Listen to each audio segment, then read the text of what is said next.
Fanajana ho an'ireo ray am-pianakaviana izay tsy mijanona miady, tsy mitadaly amin'izay mety ho kely ny sandry, mandeha foana rehefa misy ny jalana dia firy taona ary mibaka azy. Tsy mentra telo zao ny ao an-damosiny dia lera-teo ny eo atsoro mba hinona vazovazo, etsy ambony etsy andaniny efa mivazavaza, ireo tongotra roa efa mirefirefy, efa mirefarefa amin'ny tany, ny akanjo efa mandro. Tsy mijanona hatria ny ao an-tsainy hoe ireo vadiny sy zanany mila mikaly. Efa kalikaliana fotsiny mba tsy hianjery, mijoro manoloana an'ireo maso manodidina izay efa tsy magaga ny jerijeriny, mila mikiry ny eto izay raha tsy fiasa any mano sy mivery. Ketrika, mikaroko, tsy milamin-tsaina, tanjony no avon'ireo zanany ho hatsarainy.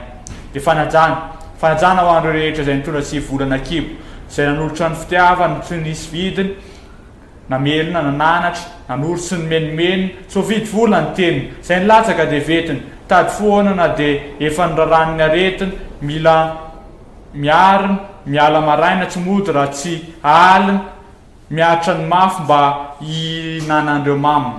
Mandeha foana satria mila mikaly miboa kely dia mila fitaovana ny mpianatra, tsy mifidy fotoana, tsy afaka mialana dia efa loany roviana ihany ny fotoana fa mbola mijerijery, mieritreritra, miketriketrika, mila tafita ny zanany, ary soa aloha izay azo arosoy sody mba mietiny ny hevitra, mety ho matiantoka kely izy fa tsy maninona, handefitra, ketrika, mikaroka, tsy milamin-tsaina, tanjony no avon'ireo zanany no hatsarainy.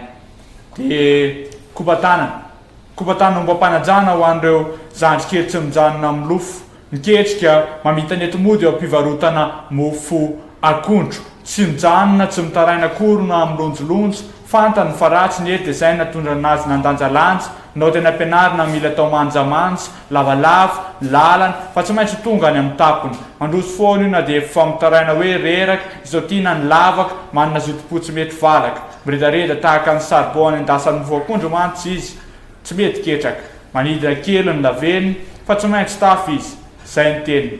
Tsy ketraka manoloana ny fiangarany vitany, mino fa mbola betsaka noho izay rehetrarehetra lasa izay ny vitany. Ketrika, karoka, tsy milamin-tsaina, tanjony no avon'ireo zandriny no hatsarainy.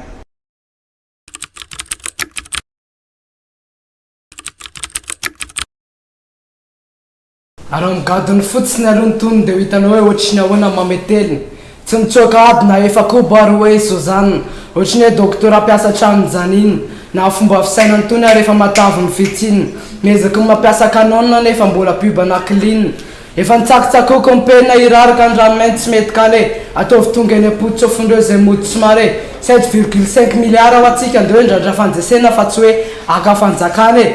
Hiperisa koa zao ny karma dia aza misolelaka amin'ny ambany elany lovy amin'ny fafany ekenipote, dia mizady efa ndripalemany afafa fa tsy hoe rasa 15 trandro bavo, dia kopiko hoe la hoe manomboka mamay mibanda ny zavatra loloavina koa ny fony sase, kolokoloana saosy de mavy fihavana nefa disparu itsolo paradis tsy makorela tsony hiteny amin'ny lalina fa sary, dia miezaky ny bosy dia aleoko diplôma amin'ny vakina dia atsika ty tany ty raha hitanana zao efa tsy amikaly mifampifitra nefa ray fokotany, aleoko lazaina samaritana toy izay ivavavavapona, olombelona foana ianao na tsiray razambe, poetany aty fa tsy hoe mpanao karateo hip-hop mame foana fa tsy hoe freestyle ambampe, bola takana Stan Smith ohatriny nitazona foana dia tsy manao roa mazava anana avidiny amina supermarché, mampidera story hoe milina feana kohana 500 000 any amin'ny KFC, mifahatranany enireny nefa mifony papier, ndana miala amin'ny fanety tsy mizesy tany tsy tena fananany.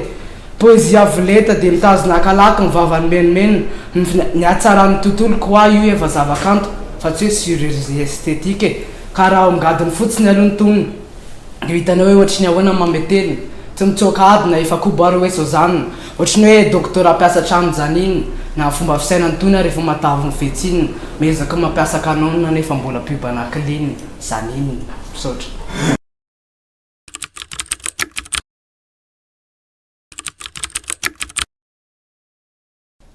Poupée. C'est une histoire comme tant d'autres, qui commence par une main qui touche, puis s'ouvre une bouche, une langue qui se tourne et des mots qui sortent. Que dis-je? Des mots. Injures, sifflements partant des salut ma belle, jusqu'au viens, tu veux qu'on baise. À leurs yeux, elle n'est qu'une vulgaire poupée. Donc voici l'épopée d'une petite poupée qu'ils prennent tous pour une pute. Sa parure pâle paraissant pareil, pourtant elle en a gros sur la patate. Jeune, belle et passionnée, aspirant à une vie en pastel. Mais les gouttes de larmes qui perlent sur ses paupières sous la pluie prouvent qu'elle a été peinée au passage. Bien éduquée, pleine de pudeur malgré des parents pas présents. Elle en dévalait des pentes mais avait des principes pour pansement. Mais les principes et les valeurs s'éperdent, elle est victime d'attouchements. Des histoires et des péripéties que nos pères les font payer périodiquement. Perpétuellement persécutée par des penseurs pseudo-penseurs. Des hommes perfides qui se sont perdus de leur propre perdition. Partout où elle passe, qu'elle reste ou parte, petite poupée devra se pencher. Perchée du haut de leur perchoir, poupée n'est qu'un trou de plus, un périmètre perforé. Violence physique et verbale sur qui la poupée perd en permanence. Petite pichenette sur la poitrine ou pincée sans permis sur les hanches. Désir malsain perpétuel et psychédélique de pôle trans sans pudeur. Des personnages pathétiques qui pourraient personnaliser la laideur. Et aujourd'hui, petite poupée a envie sous la fumée de partir.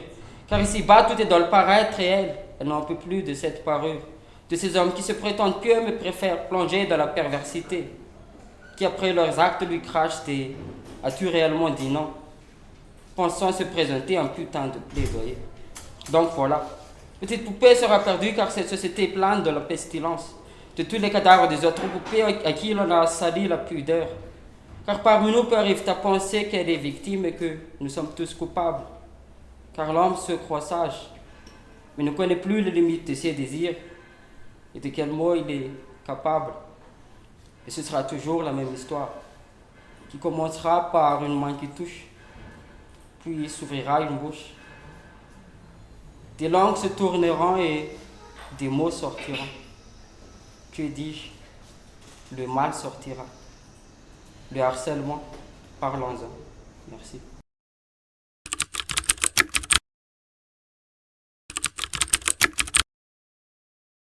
Malagasy tombo fony efitaly dia mampibady andraikitra mavesatra mba hoentina miarina satria ambanina efa mazatra saingy tanora ny teny matsapa hoe efa fotoana izao ka mila miady dia tsy hitady afintsony nefa satria fotsy mena maintso io ny anay nefa nekena tsy hosehosena fa mirakitra tantara io ilay sainam-pirenena eto Madagasikara ka raha hiteny hoe fotsy fahadiovana fomadio ny entina niatrika namorana ny sarotra ny aretana mafy satria tia ny Gasikara meny erisetra vatana rapasy efa tena rava ny aretany anjalina tsapa ny marary fa tiany aho tiany ianao tiany sika fa raha ny tena marina tiany Gasikara maitso fanantenana nanantena fandresena tao anaty falemena no tafiana hitakina fahafahana tao anaty mifangejana kejan'ireo vahiny nanjanaka ny taniko taninao tanitsika io ilay hoe tanindrazana ka raha malagasy io raha malagasy na dia iova aza ny fitafy dia ny gasy ihany satria gasy